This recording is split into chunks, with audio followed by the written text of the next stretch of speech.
Alright, hello and welcome to my channel. So, this is the first video ever on here. So, if you came here looking for Final Fantasy content, well hey, Final Fantasy video.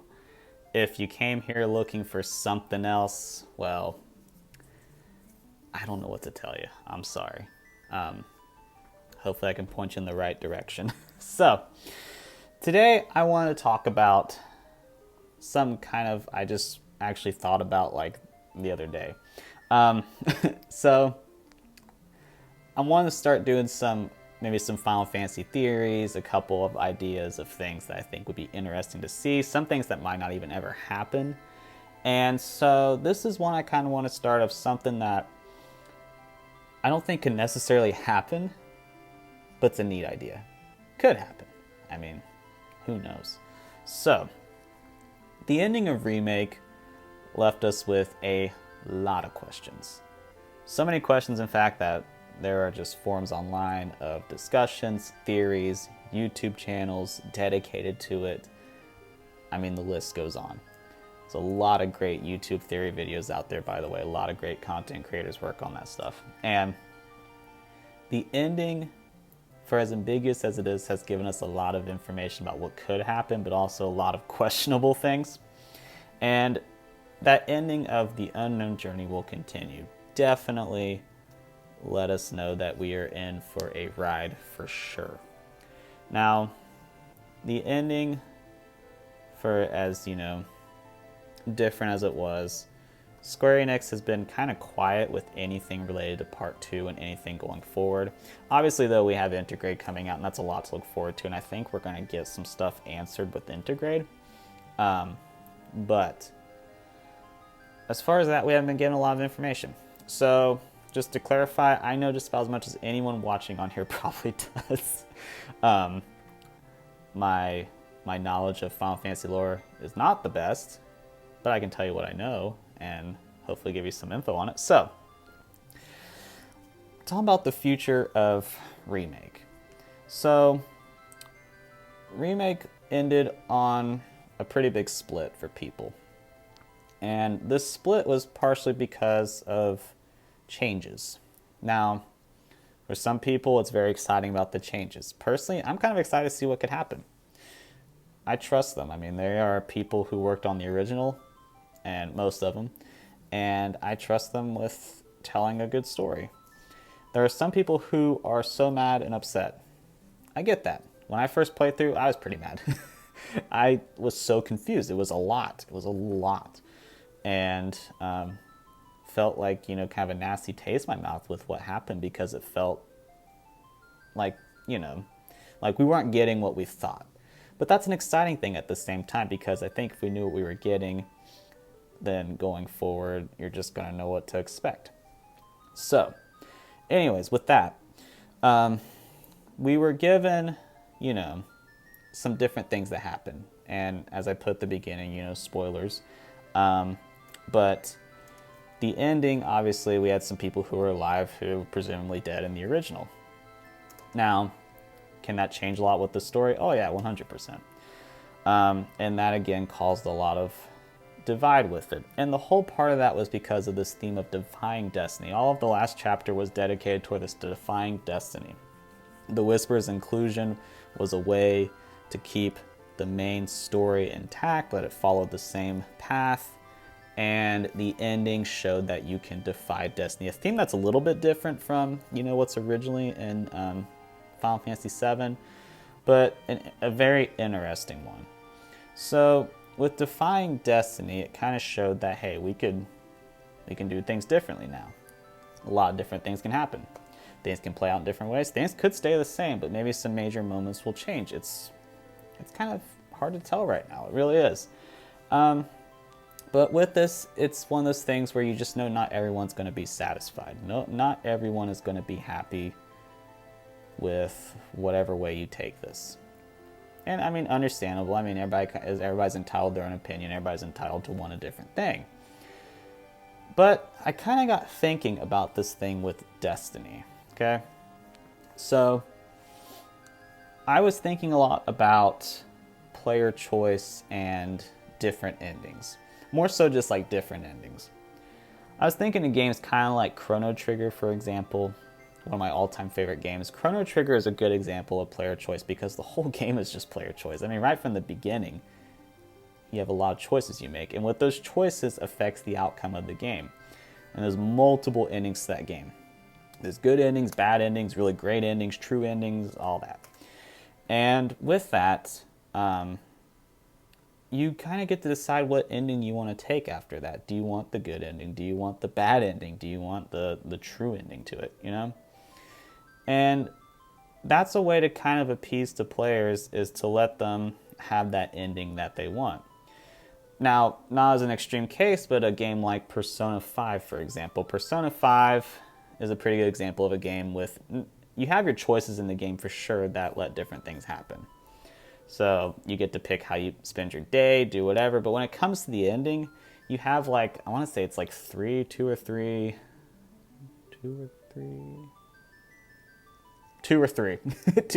big choices that affect the ending. And they're pretty like straightforward, like, hey, just letting you know this is going to be like a big thing. But small choices like that affect how the ending will be, because you have your bad ending, your good ending, your true ending, okay? And a lot of games kind of follow this thing where, you know, certain events play out to where you get different endings, okay?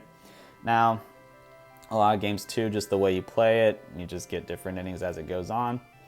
So I was kind of thinking about that with Remake, and I was like, well, like, you know, player choice, you know, be pretty cool for some endings. But then I thought about something a little different, a little bit different. So this past week, I, for the first time ever, played a game I didn't know much about. And that game was NieR Replicant. NieR Replicant just came out like 2 weeks ago, I think. And first of all, phenomenal game. Absolutely phenomenal. So for those of you guys who don't know what I'm talking about with NieR Replicant, NieR Replicant is a remake or remaster of the game NieR. And NieR came out in 2010, 2011. Hang on, I gotta look that up. Hang on 1 second. 2010. Yes, NieR came out in 2010. So NieR is a game that came out a few years ago, and what NieR Replicant is it's like a remake, remaster with a lot of extra content version of the game. Okay? And so I had never played a NieR game in my life. Heard a lot about it, but never played it before. Always wanted to check out Automata, but just never got to it. Now I'm definitely going to after playing NieR Replicant. So anyways, so NieR Replicant, what made me kind of make this connection is the way that NieR Replicant works. And the way NieR Replicant works is it has multiple endings. And so in NieR Replicant, when you play the game, I didn't know anything about this type, you know, beat it, is that you'll play the game and you'll play like, you know, a 15 to 20 hour story, you know, just straightforward game, great story, and you beat the game. And you're like, okay, beat the game, cool. Well then, you get access to what's called Route B.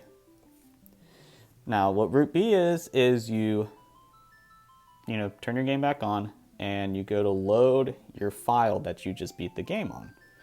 And when you do that, you start the story again, but from a certain part in the story. And within that, you're getting some extra little bit of content thrown there, some more backstory on certain things, a few extra different things happening here and there, and you get a different ending.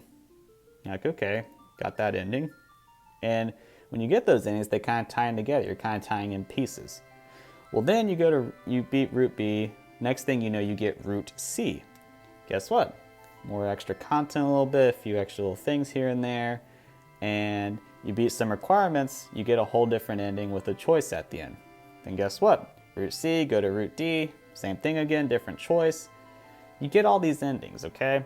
Well, as you're playing through and you're kind of being rewarded for beating the game by getting more extra content that originally wasn't in there, okay? So you're beating it, getting this little extra stuff, go to the next part, doing that again, but with extra stuff, more explanation. And surprisingly, the story gets better as it goes on, truthfully. Well then, you beat all of those parts. You beat Route A through D, And guess what? You're rewarded with Route E, which is new to NieR Replicant, and it's considered like the true ending. And it tells a bit of a different story with it. Some different stuff happens, and I won't spoil it for you guys. Obviously, if you guys haven't played it, it's kind of new, so I don't want to ruin anything. But you get it, and then you get this true ending, this different story. Now, why did this make me think of Remake? Well, here's what I was thinking. Is kind of looking up online, some people were kind of like, you know, a little bit, I don't want to say like divided, but some people kind of their preference on parts of NieR they liked more than the other. You know, Route A versus Route B, kind of more unanimously, Route B was like the favorite. I agree.